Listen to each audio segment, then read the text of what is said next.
Hello guys! Hello Aquarius! Welcome dito sa aking channel Aquarius. Salamin natin ko ng messages. Vibration, gabay, energy para sa inyong lahat. Ito ay general weekly tarot reading para sa lahat ng Aquarius. I hope na makuha mo yung energy. Aquarius, kumuha tayo dito ng 3 cards. Aquarius, boundaries, medicine woman, and earths. Wow. So, sa linggong ito, Aquarius, ang daming messages ito eh. Diba? Iba-iba. Hindi ito magka-pare-pareho. Yung una dito, may mga Aquarius na posibleng masyado nang nasasaktan sila sa mga tao sa paligid nila. Hindi na sila nire-respeto or kulang sa parang tinitake for granted sila. Okay? Sinasabi ng barahan na this week, unahin mong mahalin ang sarili mo. Sanayin mo ang sarili mong sabihin kung ano yung nararamdaman mo. Express your emotion, yourself. 'Di ba? Parang kung ayaw mo, di ayaw mo. Hindi ka dapat nag-a-agree sa mga bagay-bagay na ayaw mo para lang i-please yung ibang tao. Okay? Say no to others. Others demand of your time and energy. Pag hindi ka available, hindi ka available. Pag hindi ka, kung ano yung nararamdaman mo, yung energy mo na ayaw mo siyang makausap, ayaw mo yun. Diba? So, Aquarius, prioritize yourself sa linggong ito. Medicine woman, nakikita ko sir dito na isa sa dahilan kung bakit ang dami-daming taong lumalapit sa'yo. Kasi isa ka sa mga zodiac signs, maliban sa mga water sign, ikaw din as air signs na sobrang napakataas ng divine healing power mo na pwede kang makausap, lalo na yung may mga taong may problema, may pinagdadaanan sila.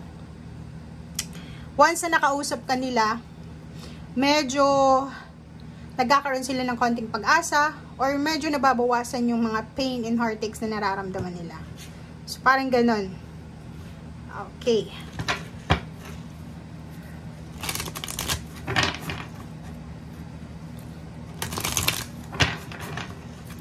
Tingnan natin dito sa second deck. Oops, sorry. Let yourself receive. And empowerment. Aquarius.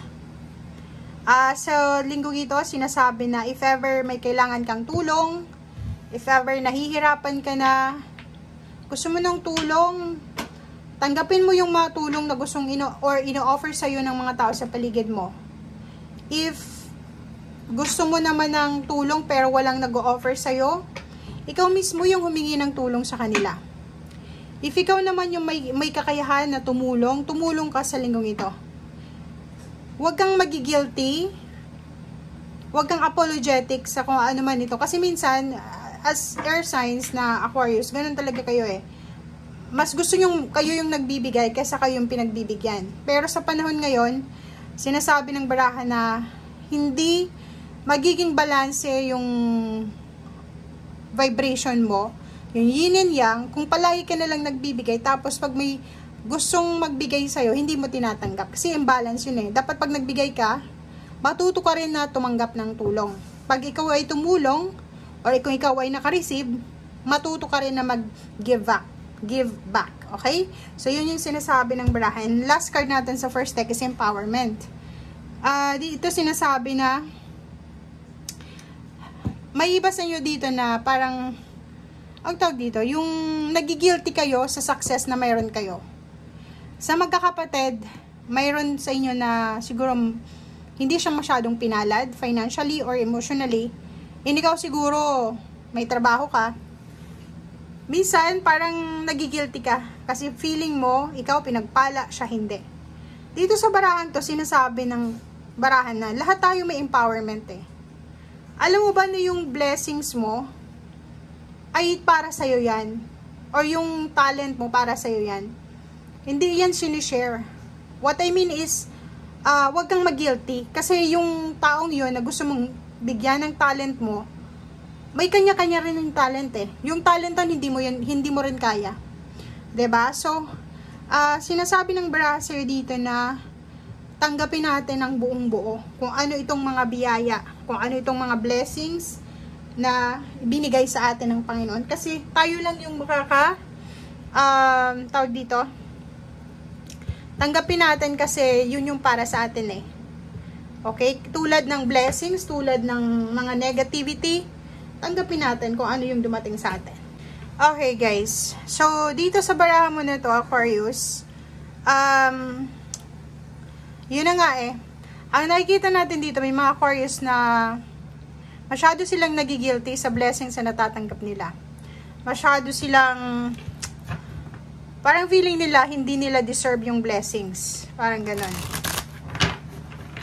Nako. Siguro masyado ka lang na nagsiself-pity or siguro wala kang believe sa sarili mo. Di mo alam, you are more powerful than you realize. Okay? And hindi yan ibibigay sa'yo ng Panginoon yung blessings na yan or yung kakayahan na yan kung hindi ka mabuting tao. Mabuti kang tao eh. So, tanggapin mo siya. Three of Summer. Oh, diba? Tingnan mo to. Isang balita ang posibleng worth celebrating to. Isang balita ang kailangan mong i-celebrate. Isang balita ang pwedeng mong malaman sa linggong ito. It's either announcement ng weddings, graduation, or pagbubuntis, or pagkakaroon ng anak. So, may mga Aquarius ditong mababalitaan nyo na gagraduate na yung pinsan nyo, gagraduate na yung inaanak nyo, may ikakasal, or pwedeng ikaw yung ikakasal, or pwedeng may nabuntis, or may nanganak na, or may mga anak. Okay? So, second then, the good news na pwedeng matanggap mo sa linggong ito is yung windfall ng money. Same sa Gemini, sinasabi na maraming pagkakataon sa linggong ito na makatanggap ka ng good news tungkol sa pera, makatanggap ka ng advice, ng assistance galing sa ibang tao, or posibleng mag-push through na yung success or yung project na hinihintay mo, or basta career to, career, money, career, financial, tangible, physical things. So, sinasabi ng baraha, maraming biyaya ang darating sa iyo na worth celebrating. Okay? Sinasabi ng baraha, magtiwala ka kasi talagang ang balitang ito, ang good news na ito is para sa iyo to. Three of Winter, same din dito. If ever na ikaw yung may kailangan ng tulong or ikaw yung may posibilidad na tumulong, reach out to others. Okay? For comfort and love. Pwede ka makapagbigay ng pagmamahal, ng comfort, ng protection, or ikaw yung nangangailangan, pwede kang makakuha niyan sa ibang tao. Okay. And last card natin dito guys is Eight of Summer. So, ang Eight of Summer na to, sinasabi na kailangan mong tanggapin. Ano to acceptance to. Tanggapin natin kung ano yung dapat tanggapin sa buhay natin. Success, sadness, disappointment, worries, or kung ano pa man. Oras na para tanggapin natin yan. Tanggapin mo, wag kang masyadong mag-alala sa sasabihin ng ibang tao. Or mismong ikaw siguro. Kasi nakikita ko sa'yo dito masyado kang nagsiself-pity eh. Parang wala kang tiwala sa kakayahan mo. Parang feeling mo sinuwerte ka lang. Hindi. Talagang masipag ka, talagang magaling ka. So, para sa'yo yan. Okay? So, thank you guys and see you again. Bye!